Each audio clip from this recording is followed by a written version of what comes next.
two things will always get praise on this channel. If something is better or if something is different. Because I hate sameness. If you're going to try to do something better, at least try to do something different and better. In walk the AudioQuest NightHawks. Now, AudioQuest. You look that name up somewhere and the first thing that'll come up will not be these headphones. It'll not be the Dragonfly. It'll be very, very expensive audio cables. And many, many people will get turned off immediately. Well, let me rephrase that. Many, many people who understand physics and electrical engineering will get turned off immediately by that fact. But, like if an oil company cured cancer, you gotta just step back, look at the ends justifying the means. The only reason AudioQuest can develop headphones is because they sell insanely expensive audio cables to people who think they're making a difference. And in walk the NightHawks. Now, as far as different goes, these are they. Move that. One of the nicest bags. That's legit tough leather, inside smooth, custom shaped hole with pleated back. Oh, this is permanent. This is a fixed. This is nice. This is a quality piece. Cable money made that. Two cables. Two cables. Why are there two cables if they're the same length, Zeos? Luckily, AudioQuest has answered that question. Why two headphone cables? Alright, let's get this out of the way now, because it's going to skew your judgment or my judgment. All our judgments are skewed. Blah, blah, blah, blah, blah, blah. Basically, this cable contains solid perfect surface copper in a double star quad configuration and has a noise dissipation system, bullshit. Lots of audio bullshit. And it's interesting because the end of this was all tarnished because it's silver. And I had to clean it off. But basically, they're long. This is a long cable and this is a long cable. This is a very thin long cable, but apparently this one can only handle about 2,000 bends before it breaks. And most standards require that you have like a 5,000 to 10,000 bend cable.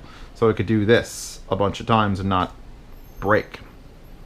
So they include this cheap cable, and they tell you to feel free to shoot off the two different cables and see if you could hear a difference. I did. I don't know if I could hear a difference, honestly. I don't have a rig built that would change the headphone. You can't. I don't know. It's not fast enough, all right? That's basically what it comes down to. So this is a basic cable. Left and right. Are those wood? I can't tell what those are. But gold, your little red indicator, and it's got a 45 end, just like the V-Motor, and it's real skinny. It's kind of like an IEM cable almost. A little too skinny for my liking. But let's get to their actual cable. The special silver core copper titanium gundanium cable. Let's start here. It's got a decent. I mean, if AudioQuest is making a cable for a headphone, it's gonna be a nice cable. Good strain relief into rubber.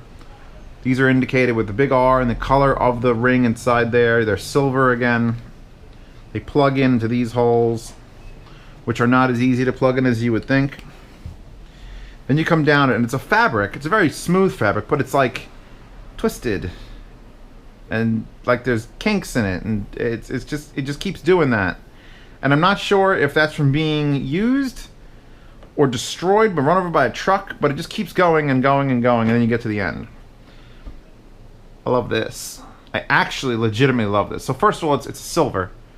It was tarnished. I know it's silver because it was tarnished, and I had to get some very light sandpaper, just rub it down and then clean it with alcohol. I'm sure there's some silver cleaner you can get and, you know, shine up your plugs on your AudioQuest. But it's a 45, but it's flexible, so it's a 90 or it's straight. Good. That's different. That's different and better. I don't know how much this actual cable will cost to replace, but look at that. Look up, down. I like. Zeos like. Length is, I think this is an 8-footer. It's a decent length. It's probably the perfect length for desktop use. Can you go portable with these? I did.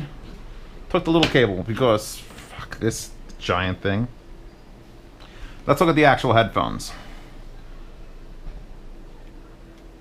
Well, if I had to design a headphone and Zeos has to design it different, this is how it would look.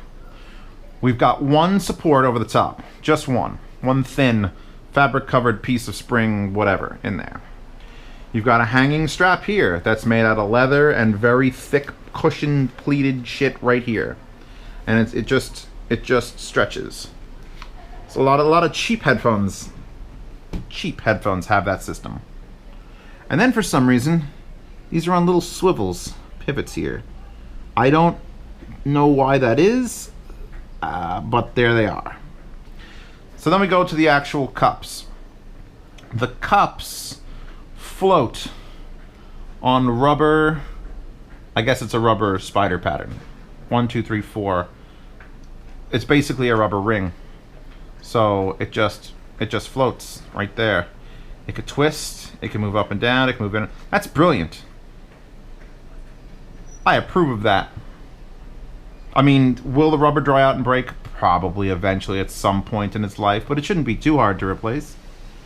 Maybe. I mean, there's little screws here. God, getting those would be annoying. You know what shape that is? That's the shape of a fucking human ear. They've cracked it. They've cracked the shape of a human ear and put it into a set of headphones. Why are they the first ones to do this? Why is AudioQuest the first ones to do this? You can make all the fun you want out of these headphones and the company for selling overpriced networking cables and shit, but why are you the first fucking company with a human ear-shaped pad, huh? Huh? Let's take the pad off. Look at that. Now, look at that. The whole cup's human-shaped. It says it right. There's a metal grill with the thing around it. Little poppers, four little tabs. You just pop in. Now, that means if you wanted to change pads on this, you'd have to pull this ring out and then use a hole punch to accurately put 4 pinholes in it and then hopefully get it on there. But you know what?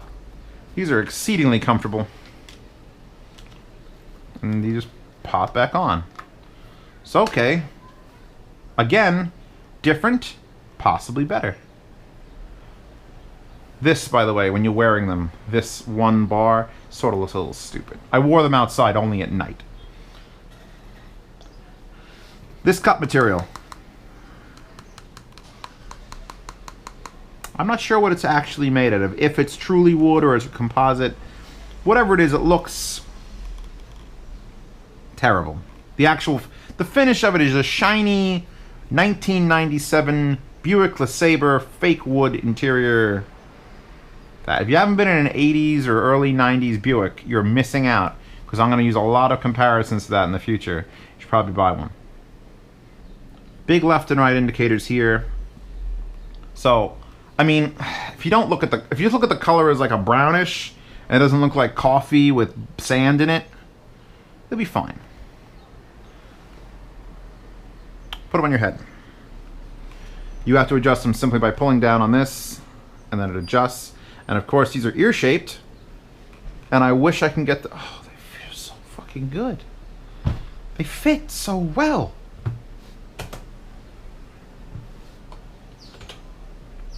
By the way, very few headphones have a logo. That is a NightHawk logo. It is a blue hawk made out of garbage. When I went to Tokyo, and I went to the big Akihabara Yodobashi camera, whatever, huge headphone selection like you wouldn't believe. And I spent 2 hours in that headphone section because I was dead tired, didn't find it until the end of the day. And I spent 40 minutes of that 2 hours with NightHawks. They were on display there. I had never heard them. And I was putting on headphone after headphone, and then I saw, ooh, NightHawks. They're their own. There's no. AudioQuest makes this set of headphones. You know, Sennheiser makes 30 sets of headphones. Audio-Technica makes 40 sets of headphones. Fostex, Piles, and Beats, and they make one headphone. So it was a display, said NightHawk, and there was literally one to try. And I sat there trying it because I couldn't take them off my head. And I couldn't figure out what it was. I was standing there. I was using my phone, which I needed to live. I need that phone not to die. And I was pushing the battery level so low. I was like, I gotta just one more song, a Google Play, which I had terrible internet reception. And it was a struggle. So getting them here in my home to test for an extended period of time has taught me many things. I don't know how to classify the sound signature that these have. Because you put them on, oh God, hit yourself in the face with them. You put them on, and it sounds like there's white noise. You know when you put your head in a seashell, and you could sort of hear that shh? These do that just from putting them on. Now there was a very, very, very attractive and cute engineer at the Denver Audio Show who talked about these AudioQuests. They were, did I try them there? I'm not sure. Just chatted up with her, and she said, oh, I get so excited just talking about how this is designed. And if you look at it, it is not just a grill. It's got a 3D element to it. There's a top and a bottom, and there's points, and it's real rough. I can get so excited just talking about this, and that was like the biggest turn on ever, is having a woman tell you that she wants to talk about headphone grills, at least for me. And you put them on in real life, and you're like, are these open? Closed? Semi-open? They seal out sound better than most of the closed sets of headphones I've used recently. But then you could still hear through them. And then there's that seashell sound. And then you hit play on music. And at first you're like, is it veiled? Is it muffled? Your brain can't react to what it sounds like. And then you get used to how it sounds. If you come off a sharp set of headphones, anything with treble, 350s, Audio-Technicas, even the 600s, which are neutral, and I've always praised them as neutral, they have treble. And you put these on, and it's like, ooh, there's something dipping down. There's a missing element. Then you ignore that, and the sub bass, and the imaging, and the sound stage, and you realize there are highs, and you don't understand how there's highs, and yet there's a hole. You don't buy these for neutrality. You don't buy a lot of headphones for neutrality. A lot of headphones have their own design signature. 2000Xs, highs, no bass. Excellent imaging. 600s, you buy those for the neutrality, okay? But they're very narrow, there's no soundstage. Stacks, we're not even going to get into stacks. Those ruin everything. Those are ear speakers, no one talks about those. Mark II or Mark III Fostex here. You get those because of their speed and their planar abilities and the old vocals and the little sharp treble. What else we got looking around the room? We'll talk about the 8000s at some point. But you put these on, and it's something like you've never heard headphones that sound like the NightHawks. That's the best way I could put it. They're not neutral. They don't sound like headphones. They sound they sound like a room adjusted set. They sound like they're running a DSP inside of them to make things sound different. And I like that. As a person who sits here all fucking day listening to headphone after headphone, trying to pick up the minutia of, are the highs slightly more sibilant in the sounds? You put these on and it's a completely different game. It's like, oh shit. So remember what I said at the beginning of this video? I like different and I like better. Are these better? No, probably not. But my God, they're different. The HE500s were different. People asking about those cans, the big red sons of bitches that were 60 pounds and took like the batteries of cars to use them. Were they neutral? Maybe. They were the W. Remember I tried to describe the sound signature as had elevated highs, elevated lows, elevated highs, and elevated mid-range. Everything was elevated. And it's similar to this where I can't describe what's going on. Yeah, there's imaging, but there's not just left and right. There's some sort of front and back and top and bottom, and there's a hollowness to it, but it's a pleasurable hollowness, and you have to hear them, all right? I don't know if the sound demo is going to pick it up. I don't know if you can go to a store, many stores, and listen to a set. They are so bizarrely good that when I heard them in Japan and then came back, I had considered taking some of the money from Patreon, which support on Patreon, and I promise I won't buy NightHawks now, but because I've heard them and I've reviewed them. Although maybe these were one of the pairs I was just going to throw money at, just to own them, because I've heard them and they're different enough to understand and like. Doesn't matter what you think about the company. Okay. Doesn't matter what you think about AudioQuest and their wires, and then, you know, they probably kill children in Africa and make their wires out of their bones and hair fibers. None of that matters. If we're looking at their headphones, those are the means to justify this end. I can't wait for their next set of headphones. They get shit on and twisted up all the time because people are, oh no, well, this is better. But these are different enough. Every aspect of them, the shape of the pads, to this top piece being a single ring, to the way the cup is mounted, to the bullshit about the wire, and okay, the wire sounds great. I love that. The best part about the wire is the fact that the end bends. I have nothing. I wouldn't want them to change. I wouldn't want them to change. You put them on and you get that immediate sense of these are lacking in something, and then you forget about that because everything else is happening in such a weird, twisted way, and you enjoy the hell out of it. The same reason people go with tubes over solid state. They want that little bit of different. And I've used these on tubes, and it doesn't matter. Not really. Try again. I should try again. Right here on camera. A little more. I want some.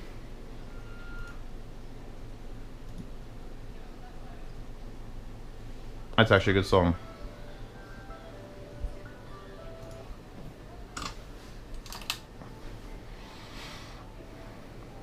Yeah, the dark voice drops low end, so I don't know what's going on. I'm listening to music right now with the camera in my head. I have no idea what's happening. It's almost like there's an experimental pair of headphones on my head. Like some crazy lunatic just went into his garage with hammers and a blowtorch and a wheel of cheese that he stole. And he came out with these headphones. He's like, try this. And I'm like, wow, that's... I don't know if I hate... I don't hate it. I don't hate it. I don't hate it. Like being with a girl with 2 heads and 6 breasts. You know, it's different. Do you hate it? I don't know. Can you hate that? Maybe. There's benefits to it as well. I can't... As the internet's primary salesman of weird shit, I approve of this. I can't give you any other can't give you any standard headphone person recommendations for it. Well, if you want good low end sub bass and something resembling imaging happens in these headphones.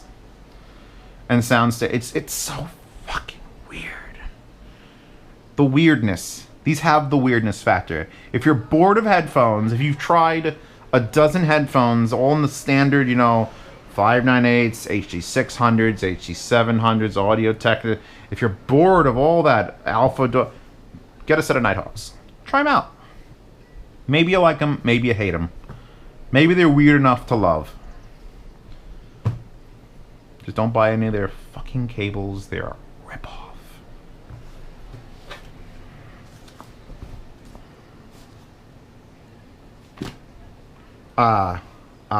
Love them. I hate them? No, I don't hate them. I love them. I love them. I do.